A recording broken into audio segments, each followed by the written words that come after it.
Hello everyone, my name is Heather and welcome to the channel Bookables.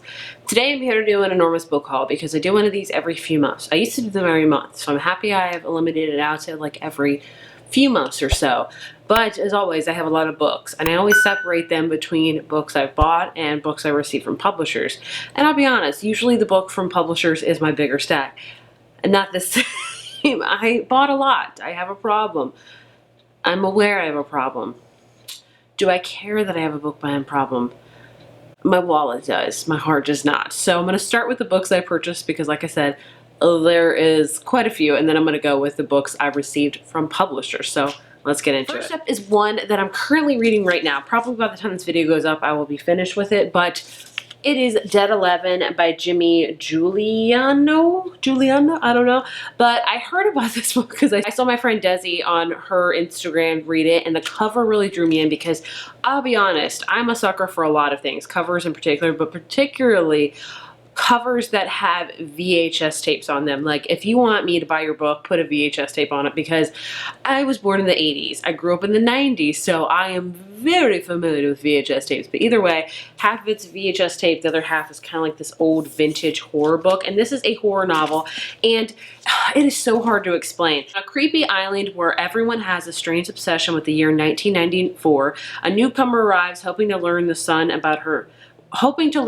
truth about her son's death. So this is a very mixed media book. It has interviews in it, it has letters in it, and it goes back in time. So basically you're learning more about this island and the mysterious happenings, and I've heard it gets really creepy. I'm only 100 pages right now as of filming this, but I'm enjoying it so far. I'm not gonna lie to you, it was 100% a cover purchase, and I'm not mad about it.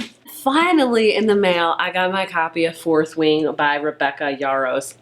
So excited. So if you don't know, last month I did a whole long video on me reviewing this because if you've heard about this book, you've probably heard, because I'm sure you've heard about this book. It is blown up on Book Talk, Bookstagram, whatever, you know, it's huge. And it's basically about dragon riders, and that's all I'm gonna tell you about it. If you want to know more in detail, I have a full review video where I talk about it. If you want something that kind of brings you back to your Divergent Hunger Games that feels like YA but is adult with a little bit of steam, this is a great one to check out. Is it like super, you know, really fantasy lore and in depth and has a lot of character development? Probably not, but if you just want a good time with dragons and a little bit of steam, look no further, I'll tell you that. And I am bummed that I don't have the dragon sprayed edges, but that's okay. I'm just happy to finally be holding a copy of this book in my hand because, you know, it's hard to get it. It's like freaking impossible, sold out everywhere. So when it showed up, I was pleasantly surprised. And we have The Wishing Game by Meg Schaefer, another book that I read last month that I fell in love with. This one took me totally by surprise. This one is very much reminiscent of Charlie and the Chocolate Factory by Roald Dahl. It's about this author that has written a lot of children's books. Think of kind of like R.L. Stine, Roald Dahl, and he decides he's going to write a new book, and one of his very beloved readers will win a copy of it and they can sell it. And so we follow the character Lucy, who wants to adopt this boy that's in her class because she's a kindergartner like assistant, and his parents passed away years ago. She wants to be his mother. She doesn't have the money, so winning this contest with this author is like the perfect opportunity. They go to Clock Island, and it's just very magical and whimsical and full of so much heartwarming feelings. Like, there are books I read that make me cry but also make me feel like I've been enveloped in a warm hug, and this is one of them. This is one that I didn't think was going to get much buzz, but I've seen more and more of my friends on Instagram pick it up, and I'm so happy about it because it's such an amazing read that I still think is somewhat under the radar. It's short, it's sweet, it'll make you cry, it'll make you laugh, it'll make you just love it. I highly recommend this book. And the next one is another cover by because I have a problem, and it is You Shouldn't Have Come Here by Geneva Rose. I bought this because this is like, peak thriller covers, and I love the scratches on it, and I love the font, how it's kind of like handwritten but chalky in a way. It's just beautiful. I have read this one as well.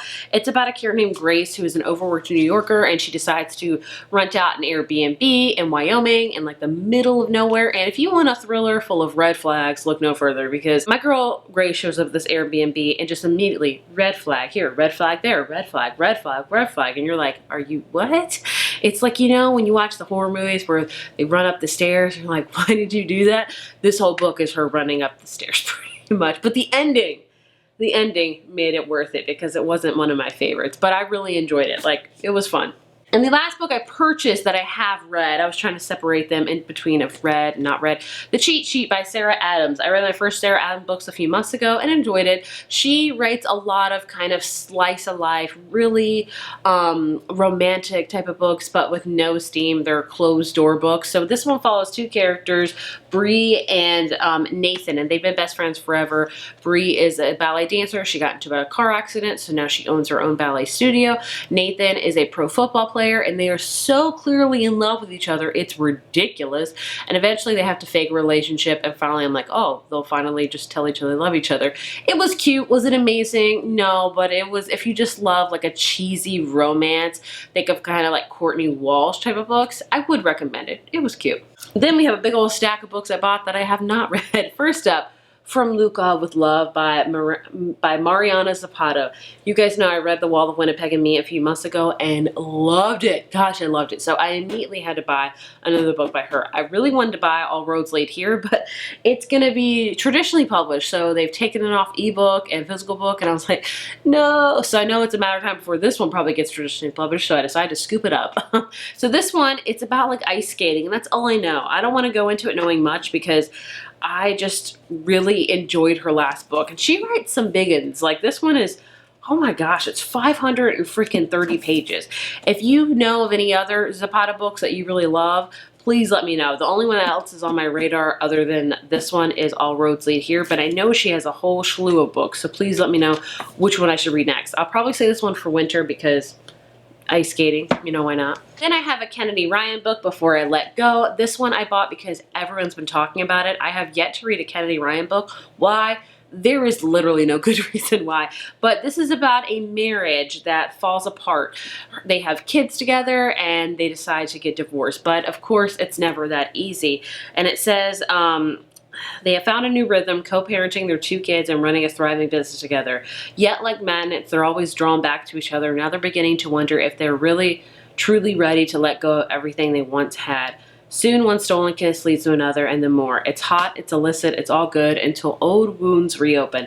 Is it too late for them to find forever, or could they be even better the second time around? And I love a good book about a marriage and really dissecting it. But I also have heard that this is very hard-hitting, so that's probably why I haven't read it yet. I have to be in the right mood for those books, I say, but I'm never in the right mood because I don't know. I just gotta force myself to read it soon. What do you know? I have another Sarah Adams book. This is Practice Makes Perfect. This is kind of the sequel spin-off to her book, When in Rome. It follows a sister of Noah in that book. And this one's about Annie, who she runs a small flower shop in Kentucky. And then she meets a bodyguard. I think that's the bodyguard for Amelia Rose, who was the girl in When in Rome. And like I said, they're just cute, fun romances. They're not like gonna knock your socks off or anything like that. So I bought it because I thought, why not? I'm always looking for a cute romance, especially when I need a palate cleanser, which I'll probably need one soon because I'm reading a ton of thrillers right now.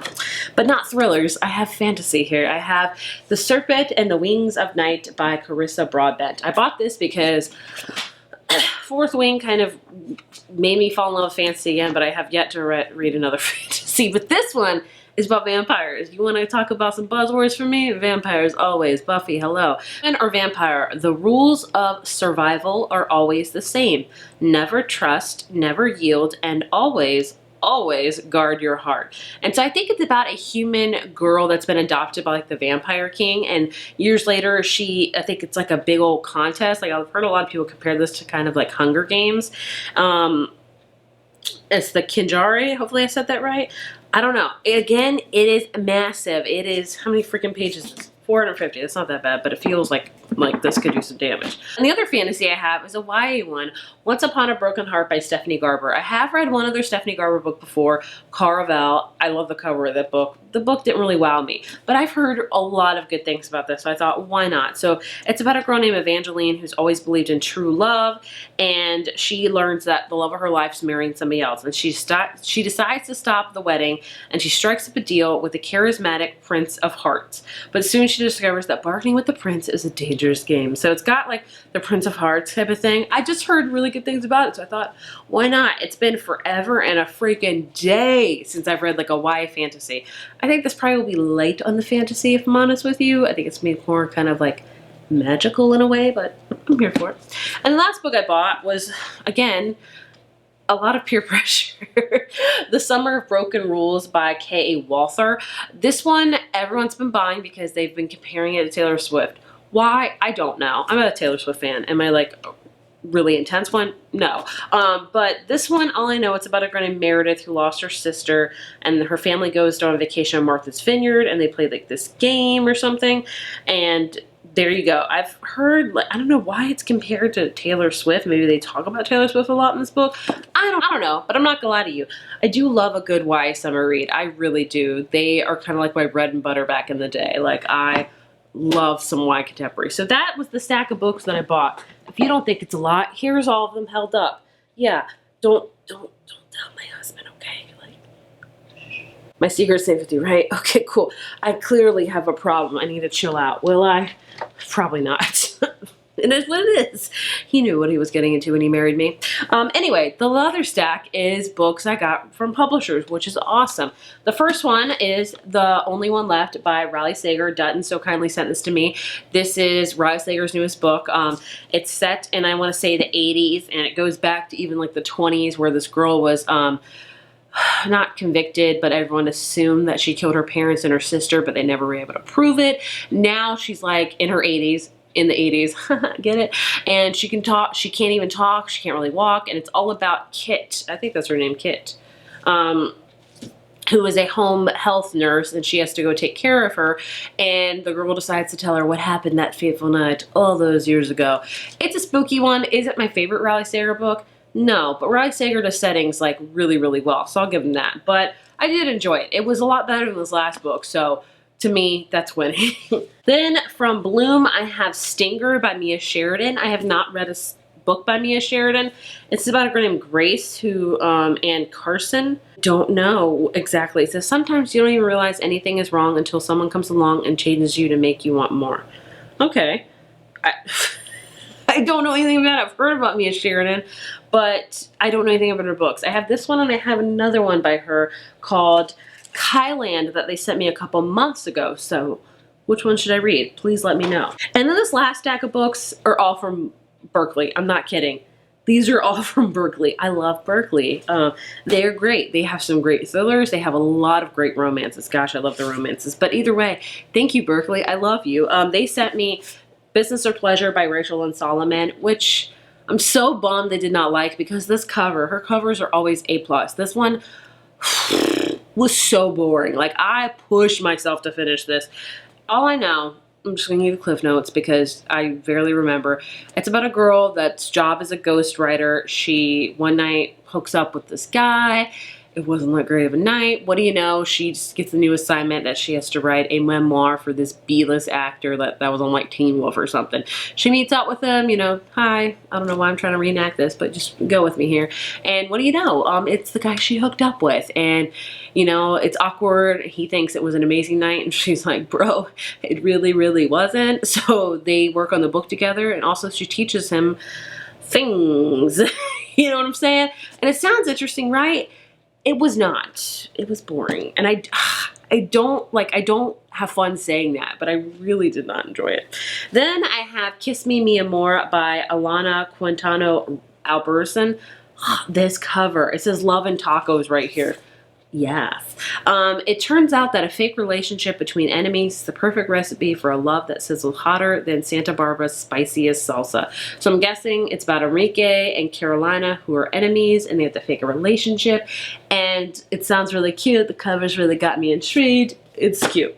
Then I have one that I'm hoping to read soon, and it's You with a View by Jessica Joyce. I know it's about a girl that is kind of floundering in life, and then she finds her recently passed away grandmother's like box of things, and she discovers that her grandmother had this whirlwind